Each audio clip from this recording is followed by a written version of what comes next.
எலுமிச்சங்கன்று பாரு கொஞ்சம் பெருசாக வந்திருக்குது.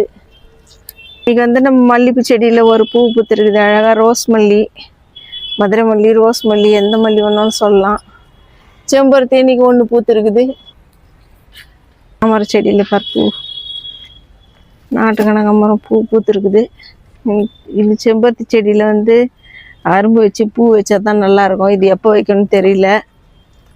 நம்ம இந்த செடியில் வந்து மிளகா வச்சுருந்துச்சு, நீட்டு மிளகாய். இப்போ பார்த்தோம்னா நம்ம 2 மிளகா இருந்துச்சு, கிள்ளிட்டோம். அதுக்கப்புறமா இதில் மிளகாவே தெரிய மாட்டேங்குது. கத்திரிக்காய் செடியில் வந்து 1 2 கத்திரிக்காய் இருக்குதுப்பா. இந்த மாதிரி அழகாக இருக்குது இந்த கத்திரிக்காய். இல்லை அந்த கத்திரிக்காயோட இது நல்லா இருக்குது. 2 கத்திரிக்காய் இருக்குது. அது இங்குது கத்திரிக்காய், பர்த்தா கத்திரிக்காய்.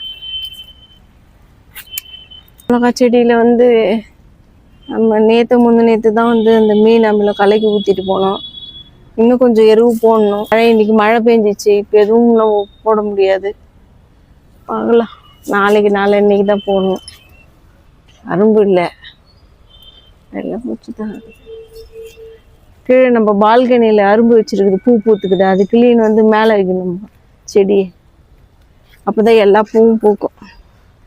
நம்ம முல்லைப்பூ செடியில் வந்து ஒன்று கீழே எடுத்துன்னு போய் வைக்கலாமான்னு பார்க்குறேன் நான். அந்த கட் பண்ணி வச்சுருக்குது அப்பா கேனு, அதில் எடுத்துன்னு போய் வைக்கலான்னு பார்க்குறேன். நல்லாயிருக்கும் பூ பூத்துச்சுன்னா வாசனையாக.